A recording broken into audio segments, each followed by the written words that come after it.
Nesse vídeo eu vou estar te ensinando a como você criar uma carteira que te gere renda passiva mensalmente, ou seja, que você receba dividendos todos os meses. Meu nome é Renan, sou formado em gestão financeira e sejam muito bem-vindos ao canal Matemática do Dinheiro. Sem muita enrolação, como muitas pessoas já fazem nesse estilo de vídeo, enrola muito antes de falar o que quer falar de fato, eu já vou iniciar aqui o vídeo de uma forma bem simples e direta. Antes de mais nada, claro, quero deixar bem claro aqui para vocês que o conteúdo a seguir ele possui caráter meramente informativo e ele não deve ser entendido de forma alguma como uma recomendação de investimento. Com relação à composição da carteira, eu vou estar diversificando os tipos de ativos que eu vou estar incluindo na minha carteira. Vou colocar um pouquinho de fundos imobiliários e um pouquinho de ações. Lembrando que as ações que eu escolhi, os fundos imobiliários também, que eu vou apresentar para vocês, por mais que não seja uma recomendação de fato de investimento, eu quero passar a vocês uns fundos imobiliários bons, que tecnicamente eu analisei e achei bem interessante, bem perenes e que são significativos os ganhos a longo prazo, tá bom? Vamos começar aqui então pelos fundos imobiliários. Inicialmente, é claro, vamos falar aqui então do MXRF11, que atualmente, no tempo que eu tô gravando esse vídeo,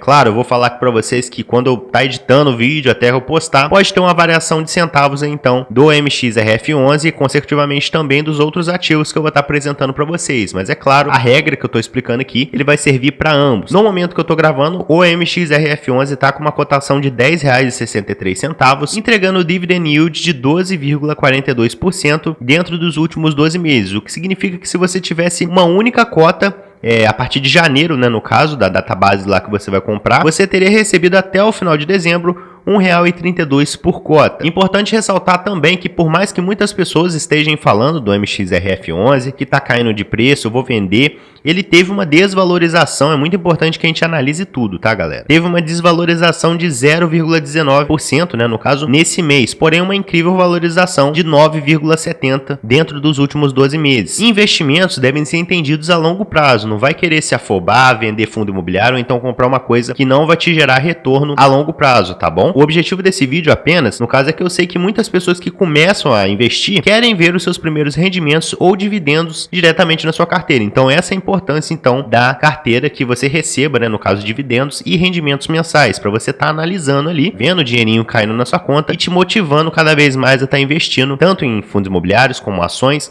ou quaisquer outro tipo de investimento relacionado à bolsa de valores. Analisando agora o histórico de pagamentos de dividendos do MXRF11, em 2019 estava com uma curva boa, vocês estão vendo aí o gráfico aí, porém em 2020 ele caiu por conta da pandemia. 2021 começou a ter uma ascensão ali bem interessante, em 2022 ele já esteve maior e em 2023 agora, acredito que até o final do ano, claramente a gente não terminou o ano de 2023 quando eu estou postando esse vídeo, até o final do ano acredito que vai passar a marca de dividendos distribuídos então pelo MXRF11 aos seus cotistas. E é claro também, uma coisa que eu acho muito importante a gente tá analisando aqui é a questão da comparação de rentabilidade. Não adianta você investir em um fundo imobiliário, por mais que ele esteja barato, esteja entregando um rendimento bacana, mas que ele não esteja atrelado, no caso, uma superioridade com relação à inflação, porque senão é claramente melhor você deixar o dinheiro ou na caixinha do Nubank ou algum CDB aí de liquidez diária, porque ele vai estar rendendo mais. A gente está aqui para poder ganhar dinheiro, não é para poder perder dinheiro de forma alguma. Então, analisando, no caso, com a comparação de rentabilidade, para você escolher um fundo imobiliário é muito importante, no caso, você analisar ali, então, se ele está nos últimos 5 anos ali, então, com o histórico, acima da inflação. Aí sim é um fundo imobiliário que traz um retorno significativo inicialmente, tá bom? Próximo fundo imobiliário é o VGIR11. Muitas pessoas acham, no caso, que esse fundo imobiliário, ele é um fundo que já deu o que tinha que dar, no caso não vai ter uma ascensão, porém eu enxergo esse fundo imobiliário com outros olhos e eu ainda assim estou apostando no crescimento diante dos resultados que ele vem apresentando. Por mais que o VGIR11 tenha tido uma queda, no caso nos últimos 12 meses de 3,51%, ele está aos pouquinhos, escadinha, degrau por degrau subindo cada vez mais. Esse mês ainda que não terminou, de julho que eu estou gravando esse vídeo, o VGIR11 já valorizou 0,95% em sua variação. Então eu tô achando bacana, tá entregado uns dividendos bem interessantes também. também. Inclusive, hoje mesmo eu já recebi dividendos do VGR11, no dia 19/7, data que eu tô gravando esse vídeo aqui então. Muito interessante essa distribuição de dividendos, né, do VGR11, considerando a cotação que ele tá. É um fundo imobiliário acessível que você pode comprar aí com menos de R$10. Comparando ali então, no caso, o histórico de pagamentos de dividendos, né, do VGR11 nos últimos 5 anos, em 2019 ele fez a mesma coisa, né, no caso do MXRF11, a pandemia impactou vários setores, se não todos os setores de fato, fundos imobiliários, ações de vários segmentos. Então a gente pode observar ali que em 2019 o VGR11 estava com histórico de pagamento de dividendos bacana, em 2020 deu uma caída, 2021 ele recuperou um pouquinho, 2022 ele estourou, e até o final de 2023, eu acredito que ele, se não passar, né, no caso a marca de dividendos pagas em 2022, eu acredito que deve ficar ali batendo no topo em comparação a 2022. Então é um fundo imobiliário que tecnicamente eu estou me adequando, estou gostando do que eu estou vendo, dos resultados que ele vem apresentando. Então a composição da minha carteira, sem sombra de dúvidas, eu vou colocar aqui então o VGR11. E olha só também a comparação de rentabilidade, considerando 5 anos também, não considere 2, não considere 1, considere sempre 5 anos, porque a visualização vai ser melhor. Tá? Um fundo imobiliário que a gente estiver analisando, ou qualquer outro ativo, né? Fundo imobiliário eu dou um exemplo, porque são vários fundos imobiliários que às vezes estão criando aí ano após ano, então não adianta nada você comparar um único ano do fundo imobiliário que foi acabado de criar lá, comparar com a inflação, beleza, ele começou ali acima da inflação, mas daqui 3 anos, será como que ele vai estar? Ele vai estar abaixo da inflação, de acordo com a gestão que está por trás desse fundo imobiliário? Como é que vai ser? Não sei. Então, a gente considerando 5 anos, a gente pode ver ali que então ele está acima da inflação, que no caso o VGR11 ele está sendo representado pela linha amarela e o IPCA com a linha verde. Então, é um fundo imobiliário bacana que, ao meu ver, está em constante ascendência. Então, a minha posição aqui, então, é de manter ele na minha carteira. Uma coisa muito interessante que eu acabei de lembrar aqui para poder falar para vocês, que não adianta também a gente analisar um fundo imobiliário comparando com a inflação, sem a gente igualar a série histórica, claro, né? Tem fundo imobiliário que pode ter sido criado hoje, por exemplo, e se a gente comparar com a inflação daqui 5 anos, também não vai ser justo, né? A inflação vai estar estourando lá no talo, porque até mesmo em questão de valorização da cota, o fundo não vai ter tido tempo, né, de ter uma valorização e nem de estar distribuindo dividendos para poder somar então na rentabilidade do determinado fundo imobiliário. Então, caso você tenha essa dúvida que o fundo imobiliário não esteja acima da inflação, mas você acha que ele está em constante crescimento, iguala a série histórica ali para você estar analisando lá no Status Invest ou então no outro site, né, de análise de fundo que você utilizar então para comparar a sua rentabilidade. Partindo agora para as ações, eu vou separar aqui em setores e vou selecionar 2 ações apenas,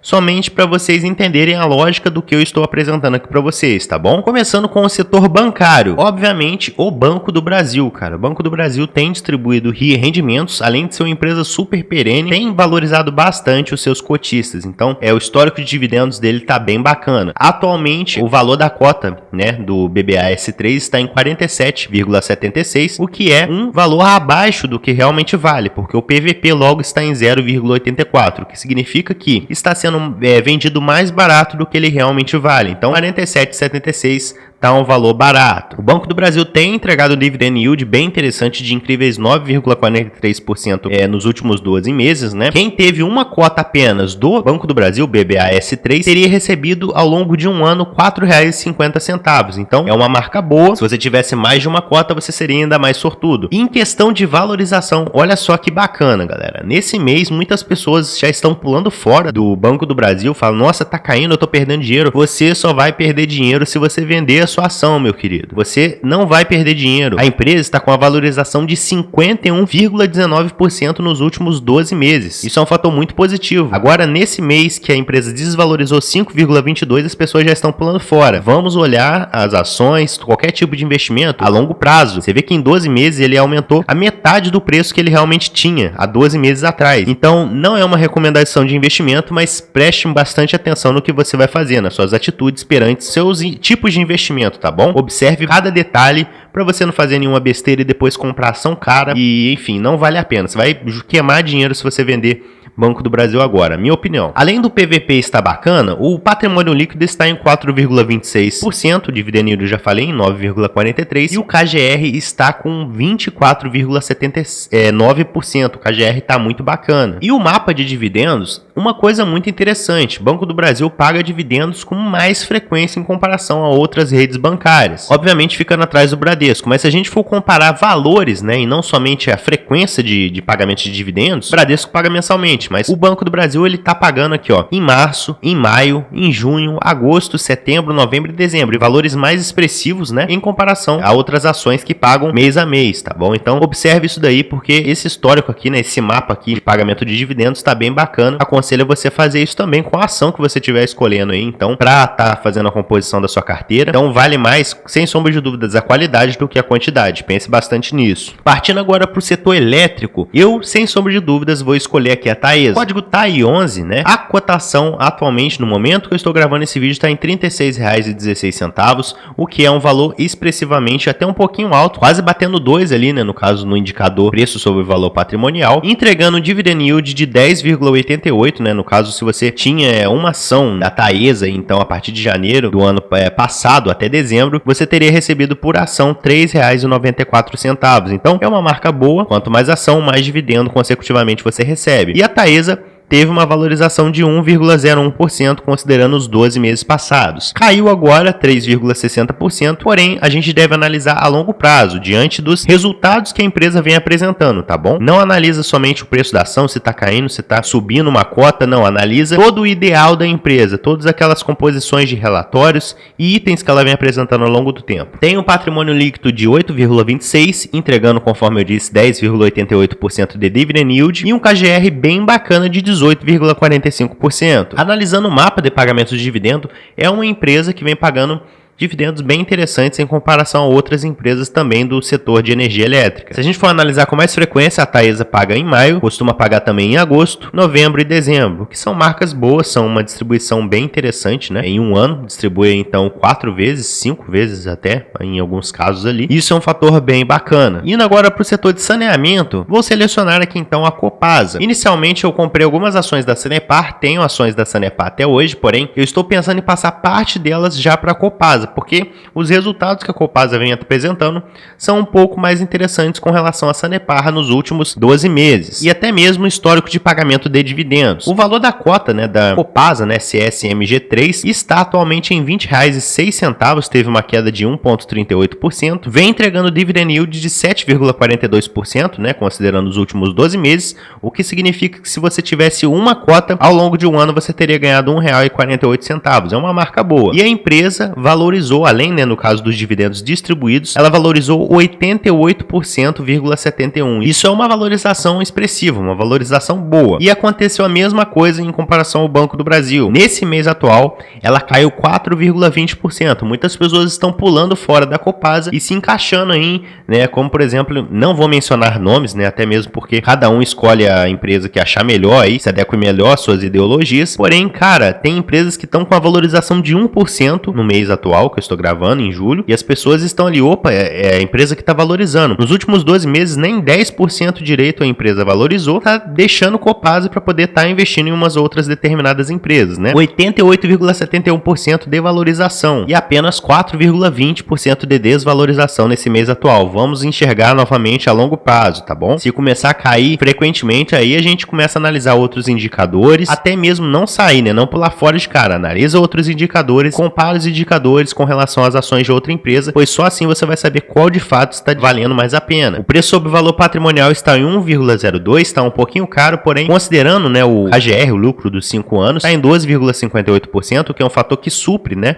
o PVP ali então tá show de bola, com um patrimônio líquido de 7,53% e novamente um dividend yield, que eu igual falei para vocês, de 7,42%. Analisando aqui então o mapa de pagamento de dividendos, a Copasa também paga regularmente, bem bacana, né? Costuma pagar mais frequentemente em maio, em junho, né? Não tanto ali, mas vem tido uma frequência ali, então, considerando os anos anteriores, né? Em 2021, 20 e 19 ela pagou consecutivamente no mês de junho, em 2022 ela não pagou, mas em 2023 ela já pagou, então acredito que isso vai manter ao longo dos anos. Paga também em agosto, com bastante frequência inclusive, né? Igual vocês estão vendo aí na imagem, e em novembro também, o que novamente eu digo são fatores positivos. Vamos analisar aqui então agora a planilha que eu fiz aqui então de como ficaria os seus rendimentos e os seus dividendos recebidos ao longo de de um ano. Considerando todos os gráficos, todos os dados apresentados nesse vídeo, em janeiro você teria rendimentos, né, no caso do MXRF11 e do VGR11. Em fevereiro, novamente repete MXRF11 e VGR11. E em março, MXRF11 e VGR11 já entra ali, então, pagamento de dividendos do Banco do Brasil, BBAS3. Em abril, MXRF11 e VGR11. Em maio, o Fundo Imobiliário MXRF11 e VGR11 também. Porém, agora além do BBAS3, o Banco do Brasil, entra também pagamento de dividendos da Taesa, TAE11. E a Copasa também segue pagando. Um histórico de pagamentos bem bacana e uma composição ali que dá para poder estourar sua carteira ali então no mês de maio. Muito bacana, né? Em junho, Fundo Imobiliário MXRF11 e VGR11,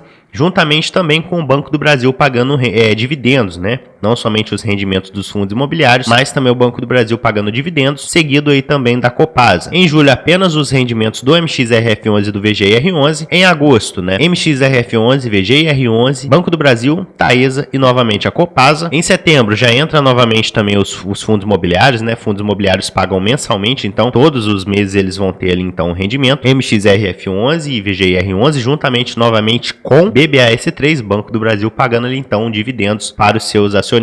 Em outubro, apenas os dois fundos imobiliários, MXRF11 e VGR11. Em novembro, MXRF11, VGR11, Banco do Brasil e Copasa. E para fechar o ano ali então, fundo imobiliário MXRF11, VGR11 e ações BBAS3, Banco do Brasil e TAE11, a Taesa. Partindo agora para a conclusão, o que eu posso dizer para vocês é que, independentemente de qualquer coisa, é muito importante a gente escolher empresas de setores perenes, que pagam consecutivamente bons dividendos. E a pergunta que não quer calar, será que vale a pena receber dividendos mensais? Eu particularmente acho para um iniciante, né? Uma pessoa que tá começando ali no mundo dos investimentos, ela é um pouco mais impaciente em comparação a uma pessoa que investe há mais tempo. Então ela quer ver o dinheiro ali na conta dela, ela quer ver os rendimentos e os dividendos caindo na conta dela. Então inicialmente é legal, mas é óbvio, eu ressalto aqui para vocês, ao longo do tempo que você for investindo, você vai aprender a organizar melhor sua carteira de investimentos. Então você vai ver que a qualidade ela vai ir além no caso da quantidade. Não é com a frequência que uma determinada empresa paga os dividendos, mas sim o quanto ela paga, né? A qualidade do que ela está pagando ali. É isso que vai influenciar. Às vezes você vai ver futuramente então que receber trimestralmente ou até mesmo semestralmente é bem melhor do que receber mensalmente. Se você gostou desse vídeo, peço que você deixe seu like, porque isso ajuda o YouTube a entregar o conteúdo para mais e mais pessoas que curtem esse determinado tipo de assunto, além de me motivar também a gravar mais vídeos como esse. Gostou bastante? Se inscreva no canal e ative as notificações, pois dessa forma você não vai perder mais conteúdos nesse estilo. Eu vou ficando por aqui. Muito obrigado a todos vocês que assistiram, um forte abraço e até mais!